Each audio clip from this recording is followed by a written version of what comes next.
como as controvérsias de Jesus, as controvérsias do primeiro século, nós encontramos Jesus diversas vezes debatendo com alguns grupos religiosos de sua época, defendendo então a verdade diante de grupos que estavam deturpando os conceitos e criando então heresias, confundindo as pessoas do primeiro século. Nós já temos trabalhado aqui a ideia de que Jesus ele se levantou em determinados momentos e ele então confrontou aquela liderança de maneira ousada, de maneira corajosa, porque eles estavam deturpando a palavra de Deus. Nós já acompanhamos, por exemplo, o debate que Jesus fez com os saduceus a respeito da ressurreição, um grupo religioso do primeiro século que não acreditava na ressurreição. E Jesus entra em um diálogo com eles, mostrando que na realidade eles estavam deturpando o Evangelho, que eles não estavam entendendo de fato Moisés e Abraão. Vimos também um outro debate dentro dessa série de controvérsias que esteve lidando diretamente com a questão da revelação versus tradição. Estivemos notando então que a revelação deve prevalecer diante de qualquer instituição humana. Então é a revelação que governa a nossa vida, é a palavra de Deus que é a autoridade final para as nossas vidas e não um conjunto de regras criadas por alguém. Vimos que a tradição tem seu valor, desde que a tradição ela tem uma base sólida na Bíblia. Não é possível viver sem tradição. Todas as vezes que se quer ou se tenta viver sem tradição, se cria uma nova tradição. Mas nós precisamos sempre entender que a tradição é periférica, que a tradição é secundária e que o que rege de fato a nossa vida é a palavra de Deus. Hoje eu quero notar com os amados irmãos uma nova controvérsia e nesta nós vamos ver nas palavras de Jesus o ensino sobre mérito ou misericórdia, lidando diretamente com a questão da salvação e da nossa postura religiosa. Vamos abrir aí numa parábola de Lucas, capítulo 18, Evangelho de Lucas, capítulo 18. Nós vamos ler a partir do versículo 10. Lucas, capítulo 18, nós vamos ler a partir do versículo 10. O parágrafo começa no versículo 9 e eu vou retomar o versículo 9 logo mais. Vamos começar a partir do versículo 10. 2 homens subiram ao templo com o propósito de orar. Um fariseu e o outro publicano. O fariseu, posto em pé, orava de si para si mesmo, desta forma: ó Deus, graças te dou, porque não sou como os demais homens, roubadores, injustos e adúlteros, nem ainda como este publicano. Jejuo 2 vezes por semana e dou o dízimo de tudo quanto ganho. Um publicano, estando em pé, longe, não ousava nem ainda levantar os olhos ao céu, mas batia no peito, dizendo: ó Deus, sê propício a mim, pecador. Digo-vos que este desceu justificado para a sua casa, e não aquele, porque todo o que se exalta será humilhado, mas o que se humilha será exaltado. Fica bem evidente nesta parábola contada por Jesus que ele está lidando com 2 públicos. Ele vai se referir a 2 grupos representados aqui por esses 2 personagens que estão no templo a orar. Jesus, no seu ministério do primeiro século, ele teve que lidar com diversos grupos, e 2 desses grupos estão sendo aqui referidos e mencionados. O primeiro grupo é o grupo dos fariseus, que mais uma vez aparece nos lábios do Senhor em uma confrontação, em um ensinamento de Jesus. O outro grupo é o grupo dos publicanos. É preciso entender, logo de início, logo ao iniciar essa análise da parábola, que aos ouvintes daquela época, esta analogia que Jesus está fazendo entre um fariseu e um publicano não soaria bem, não cairia bem. São palavras fortes e são palavras quase que absurdas às pessoas do primeiro século. Em outras palavras, como Jesus poderia comparar um religioso, tradicional, respeitado em Israel com um publicano? Os irmãos lembram quem são os publicanos? Os publicanos é caracterizado por aquele grupo de judeus que cobravam impostos dos próprios irmãos judeus. Eles tinham ou prestavam serviço a Roma e eles colocavam um percentual em toda taxa, em todo imposto, para que eles também pudessem se beneficiar. Em outras palavras, os publicanos eram encarados, eram vistos como traidores da pátria, traidores de Deus, pessoas que na realidade estavam levando o povo de Israel à miséria, à pobreza, e tudo isso porque eles queriam lucrar, porque eles queriam então enriquecer. Eles exploravam então o próprio povo às custas aí do Império Romano, ou usando o Império Romano como pretexto. E essa é a comparação que Jesus vai fazer, uma comparação entre um fariseu, e muitos fariseus eram amados, eram admirados pelo povo, e um publicano, alguém odiado, alguém que não era considerado salvo dentro do povo de Israel, por ter abandonado a nação de Israel. Essa parábola que Jesus conta pode não ser tão forte aos nossos ouvidos no século 21, mas certamente qualquer fariseu que ouvisse Jesus fazendo esta comparação entre um fariseu e um publicano se chocaria imediatamente. Então era algo muito forte que Jesus estava fazendo. Nós temos aí a construção feita por Jesus. Nessa parábola nós vamos identificar alguns pontos em comuns entre o fariseu e o publicano. Por exemplo, os dois, tanto o fariseu como o publicano, são descritos como pessoas que estavam subindo ao templo para orar. Os dois então tinham esse propósito. É dito também que os dois vão orar de pé, uma prática comum dos judeus, que os fariseus deturpavam com o propósito de aparecer, com o propósito de serem vistos. Por isso que você vai encontrar lá no Sermão do Monte, Jesus advertindo contra a questão da oração, porque tinha sido pervertido, e eles oravam então para aparecer. Nós vamos notar também que os dois, tanto o fariseu quanto o publicano, começam a sua oração ou se expressam para Deus praticamente no mesmo início. Então eles vão ter as mesmas palavras logo no início da sua oração. Os dois vão começar com a expressão ó Deus. Se você notar, eles estão se referindo a Deus, estão falando com Deus. Apesar destas semelhanças, esta parábola ela não foi construída para que nós notemos as semelhanças, mas as dessemelhanças, que nós notemos as diferenças entre a postura, a oração, as palavras, o coração, o sentimento, tanto do fariseu quanto do publicano. E aqui nós temos algumas diferenças bem claras. A primeira diferença está na opinião que cada um tem de si mesmo. Então, se você notar as palavras, tanto do fariseu quanto do publicano, você vai notar um contraste, um abismo muito grande entre as palavras de cada um. Note, por exemplo, as palavras do fariseu. Nós vamos encontrar basicamente o seguinte: eu não sou como, então ele faz uma comparação entre alguns pecadores e ele, não sou como esses ladrões, não sou como essas prostitutas, eu não sou como este publicano.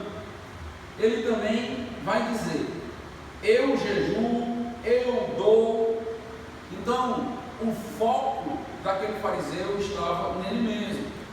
É facilmente perceptível aí que na oração do fariseu, nós não temos uma adoração a Deus, mas nós temos basicamente uma adoração a si mesmo, aos seus próprios méritos, à sua própria pessoa. Na verdade, esse fariseu está basicamente ou praticamente usando Deus para justificar sua superioridade mediante as outras pessoas. Ele está usando Deus para se promover, e esta é a oração dele: obrigado porque eu não sou como estes, eu não sou como esta ralé que está aí, eu sou completamente diferenciado. Ele afirma: ó Deus, graças te dou, porque não sou como os demais homens. Veja que Lucas, aí no versículo 9, ele nos fala dos perfis das pessoas que Jesus vai tratar, tanto do fariseu como do publicano. Nota o versículo 9, que nós não lemos logo no início, porque este versículo 9, ele nos dá o direcionamento do que de fato se trata esta parábola. Versículo 9 do capítulo 18, propôs também esta parábola, falando de Jesus, a alguns que confiavam em si mesmos, por se considerarem justos, e desprezavam os outros. É interessante esta palavra justos que aparece aqui, porque mais à frente Jesus vai falar daquele que de fato é justificado no Senhor, e ele está falando então para aqueles que se consideravam justos, e Jesus vai dizer: vocês se consideram justos, mas na realidade o importante é quem Deus considera justo. O importante é a visão de Deus sobre a vida de vocês.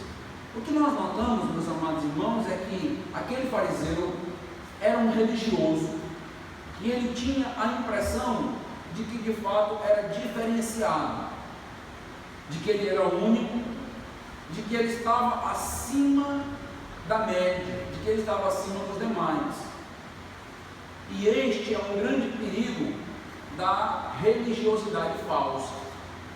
A falsa religião acaba muitas das vezes nos levando a olhar para os outros como se eles fossem inferiores, a olhar para as pessoas não em pé de igualdade, mas num patamar abaixo do nosso. E a falsa religião acaba nos enganando, acaba aí pregando uma peça no nosso coração.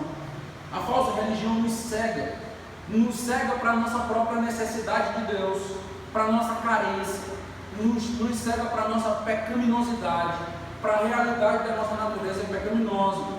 Acabamos nos vendo por um espelho errado. Nós nos olhamos pelo espelho de Narciso e começamos a nos admirar, começamos então a achar que somos bons, e a nossa natureza pecaminosa por um momento fica opaca. Não enxergamos a nossa natureza pecaminosa porque só vemos qualidades, só vemos beleza em nós. Nossas falhas acabam sendo vistas como pequenas, elas são minimizadas. Acabamos muitas das vezes tratando as nossas falhas como coisas sem tanta importância, mas o pecado dos outros são vistos como grandiosos.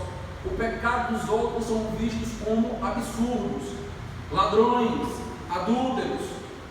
E aí nós acabamos muitas das vezes nos comparando e achando que nós, na realidade, não somos tais quais o restante das pessoas. Porque esta parábola está nos alertando aqui logo de início com essa postura. Nós somos exortados, meus amados irmãos, a repensarmos a maneira que nós olhamos para nós mesmos. Isto é muito importante, porque se você não conseguir se enxergar da maneira correta, o restante da tua postura, dos teus sentimentos, dos teus pensamentos vão ser equivocados.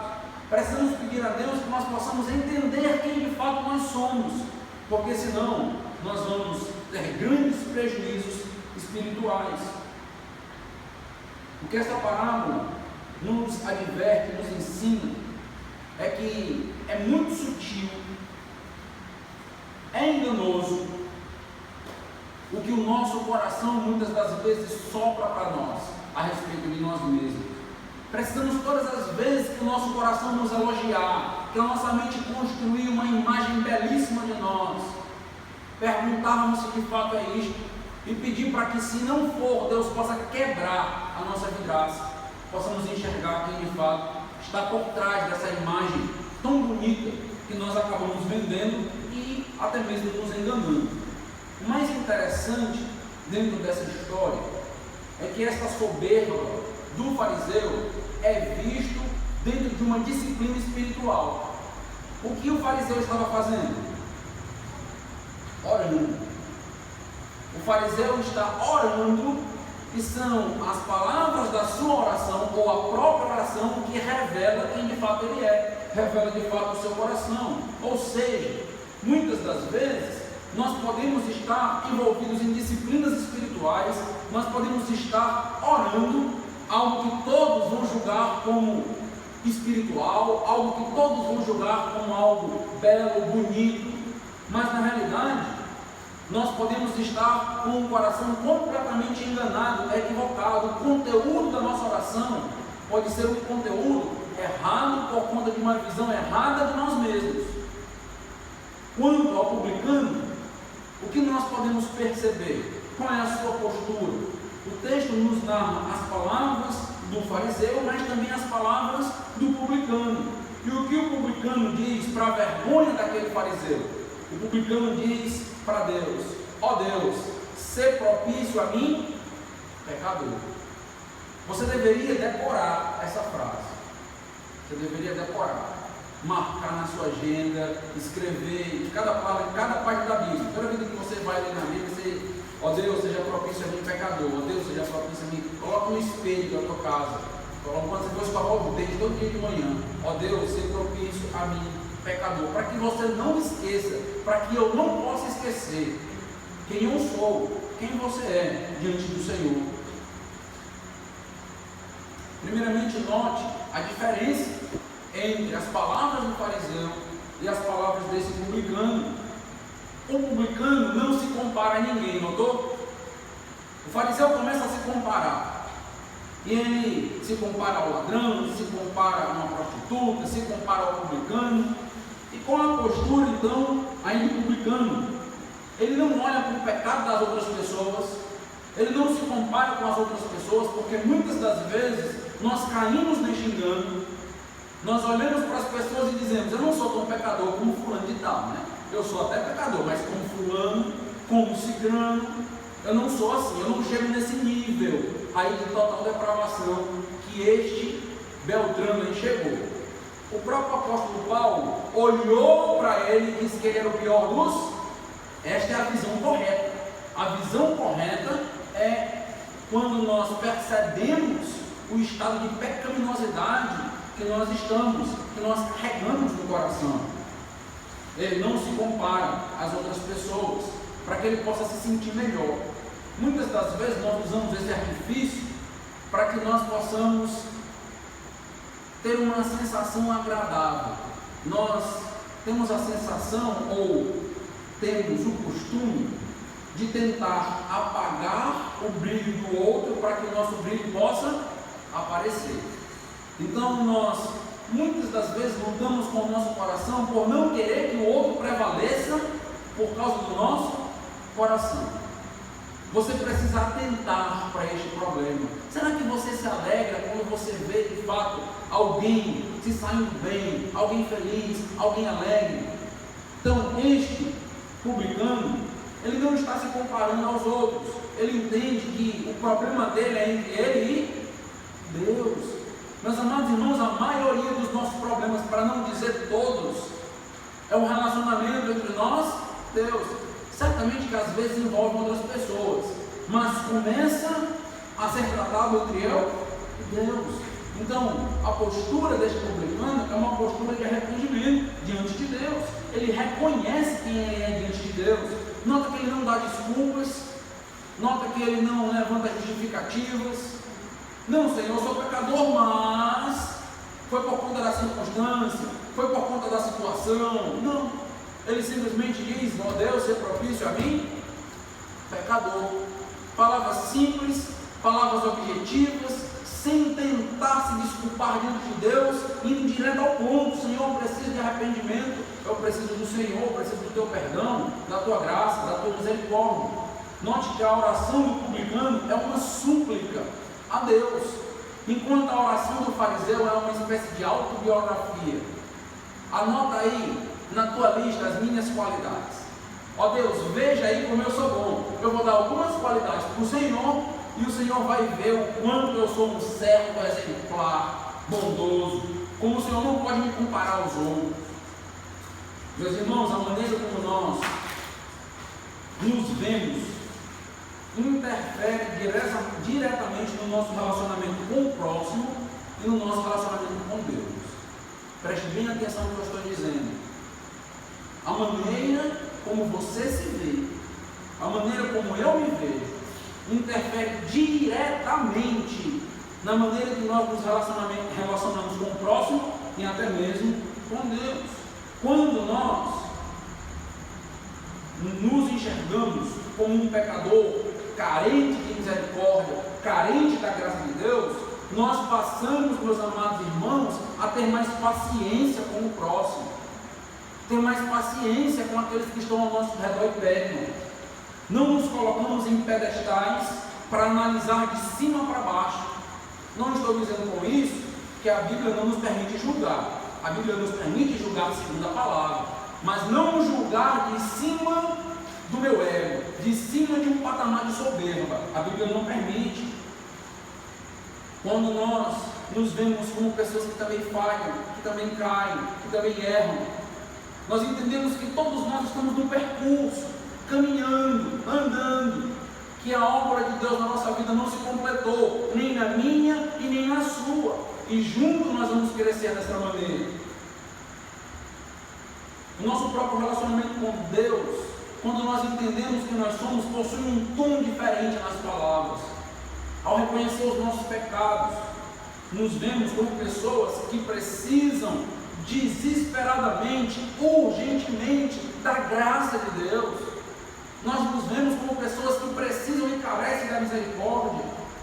Não há espaço, meus amados irmãos, para méritos, não há espaço para qualidades, porque tudo provém de Deus. Só há espaço para pedido de perdão, para um coração grato diante do Senhor. O outro detalhe que nós encontramos nesse texto tem a ver com a postura tanto do fariseu quanto do publicano. Os dois oram de pé. Este é um detalhe interessante no texto. Mas mesmo os dois orando de pé, a postura é diferente dos dois. A descrição da oração do fariseu é a seguinte: ele orava de si para si mesmo. Você já parou para analisar essa passagem? Como assim orava de si para si mesmo? Isso significa que ele falava para si mesmo, que ele estava na realidade se auto-exaltando, ele estava trazendo Deus para um diálogo que ele tinha com a própria alma dele. Ele não estava se direcionando a Deus como de fato Deus sendo o alvo último da oração. Pelo contrário, ele estava falando de si aqui para Deus. É como se ele fosse uma vitrine e ele está se vendendo para Deus. Olha Deus, como eu sou bonitinho, bonzinho, agradável, servo, e ele está se vendendo para Deus. Note que apesar do fariseu ir orar no templo, uma postura admirável, ele na verdade não está falando com Deus, mas está como que orando para si mesmo.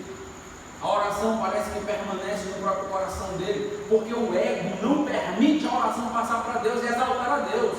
Ele tem um ego tão inflamado, tão inflado, que só há espaço para adoração a ele mesmo. Você não vê em nenhum momento Deus ser engrandecido, Deus ser adorado na oração. Sou eu. O publicano é descrito como aquele que, estando de pé, longe, não ousava nem ainda levantar os olhos ao céu, mas batia no peito. Como assim? Perceba alguns detalhes. Primeiramente, nós temos que ele também estava de pé, mas o texto diz que ele estava de pé longe. Notaram esse detalhe aí? Distante. Como assim longe? Como assim distante? O que isso quer dizer? Que ele foi ao templo para orar, mas ele não se viu na condição de estar perto do publicano ou de estar numa posição onde pudesse ser visto. Ele ficou à margem, ele ficou um pouco oculto, ficou longe. Ele não conseguiu assumir aquela mesma posição, ficou assumindo uma determinada distância, por ele entender quem ele era e que ele não era digno então de ser visto. O fariseu, de pé, se exalta, e eles faziam isso na frente de todos. Eles iam orar no mercado, e eles ficavam na porta do mercado orando publicamente para que as pessoas passassem, vissem e elogiassem. O publicano, mesmo de pé, não está no templo de uma posição onde ele possa ser visto por todos. Ele se mantém longe dos olhos, porque ele reconhece aí a sua miséria e a sua pecaminosidade. Essas são as implicações dele estar ali longe. A descrição ainda afirma que ele não ousava levantar os olhos ao céu. Ele não ousava levantar os olhos ao céu. E aqui nós temos um grande contraste com aquele fariseu. Enquanto o fariseu fala para Deus acerca das suas virtudes, o publicano não tem a coragem de levantar a cabeça, por conta da vergonha, por entender os seus pecados. A ideia é que ele estava envergonhado, a ponto de não conseguir olhar nos olhos de Deus, não conseguir encarar a santidade de Deus, por conta das suas falhas, dos seus erros, por conhecer o seu coração e a sua mente.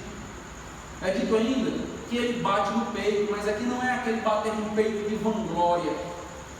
Aqui é uma expressão que descreve grande tristeza, grande lamento, como se o seu peito estivesse rasgando.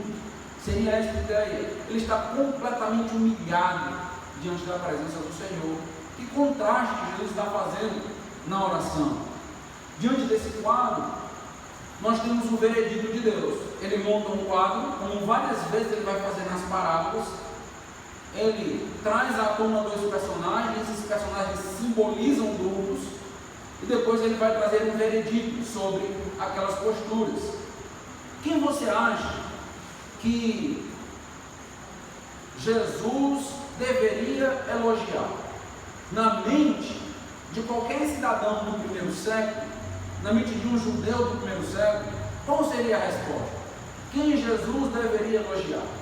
Certamente o elogio deveria vir para o fariseu, mas Jesus aqui, ele quebra toda a lógica humana para poder envergonhar aquele grupo, para poder envergonhar os fariseus e mostrar que a postura correta diante do Senhor está sendo encontrada em alguém que eles odeiam e abominam.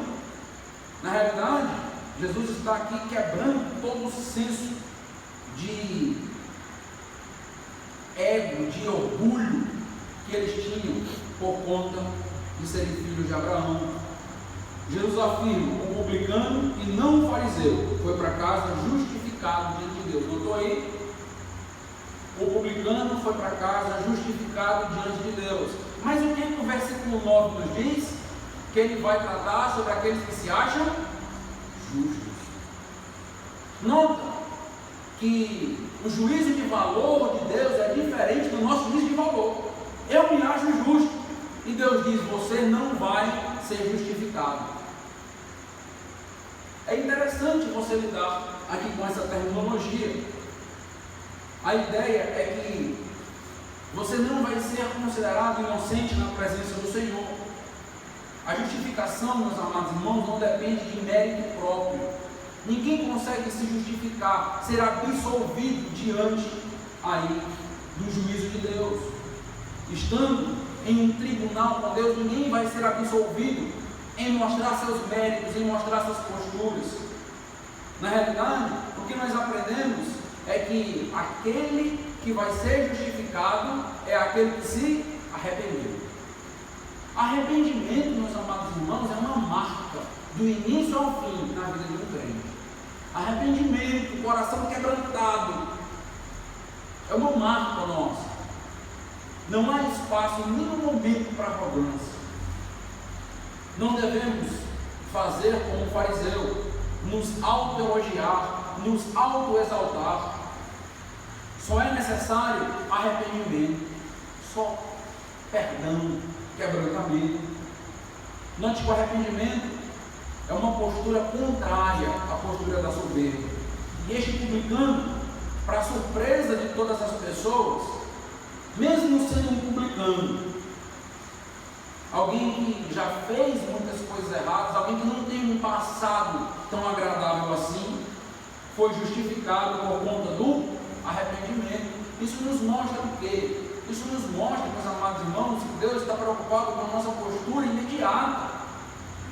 Deus não vai contar todos os nossos pecados do passado se eu me arrependi, se eu estou diante dele quebrantado e quebrado na sua presença. O religioso, o fariseu, não achava que tinha nada para se arrepender. Isso é comum no coração do religioso. Achava que está tudo bem, tudo maravilhoso. É aquele famoso certinho. E ele foi condenado. Condenação é o contrário de justificação. Você está diante de um tribunal e vem agora a condenação por conta dos teus atos. O que mais intriga nesse texto é que é condenação com base em que atos? E aí, quando nós olhamos aí os atos que são declarados na parábola, os atos que o fariseu se orgulhava, o que nós notamos? Notamos que o fariseu orava, ele orava? Sim ou não? Sim, na parábola ele está orando. Ele jejuava 2 vezes por semana. Se você tem dificuldade de jejuar uma vez, ele jejuava 2. Ele dava dízimo? Dizimista fiel. Tudo que ganhava, ele dava. É interessante isso. Dou o dízimo de tudo quanto ganho. Olha o detalhe aqui. Cada centavo. A pergunta que muitas vezes nós nos fazemos: será que um dizimista fiel vai para o inferno, pastor? Será que um dizimista fiel pode ser condenado, pastor? Pode. Porque a salvação não é comprada por aquilo que você coloca no gasofilaço. Salvação não é comprada pelo dinheiro que você acumulou e contribuiu para a obra missionária. Salvação não depende, meus amados irmãos, de nada que nós venhamos a fazer. Ele achava que era alguém importante, achava que Deus deveria levá-lo em consideração por suas práticas maravilhosas. Em outras palavras, o que será dessa igreja se eu deixar de dizimar? Se eu sair da igreja? O que será dessa igreja? Você pode estar dizimando e ser descrente para o inferno. Não é este o aspecto que me coloca no céu. O aspecto, meus amados irmãos, que evidencia que nós estaremos eternamente com Deus é arrependimento, é quebrantamento, é confissão de pecados. É este o coração. E é este equilíbrio que nós devemos ter muitas das vezes quando lidamos com esta área financeira. É ter um equilíbrio de que minha postura no que concerne a finanças ou atos religiosos não me salvam. Apenas devem evidenciar que eu já fui salvo. Este é o ponto. Nós temos que ter muito cuidado para não achar que as nossas práticas religiosas nos fazem melhor e mais importante do que os outros. A nossa confiança jamais pode estar depositada naquilo que nós fazemos, naquilo que nós temos, e sim em um coração quebrantado e sempre quebrantado diante de Deus. Um coração sempre humilde diante do Senhor. A confiança do fariseu era em seus feitos, em seus atos, em seus ministérios. Ele podia dizer: eu sirvo a Deus, sou abnegado, eu oro, eu jejuo. Ele só esqueceu de se arrepender. Ele só esqueceu de exaltar a Deus, de engrandecer a Deus. Como a parábola se encerra? E este é o ponto mais alto desse texto.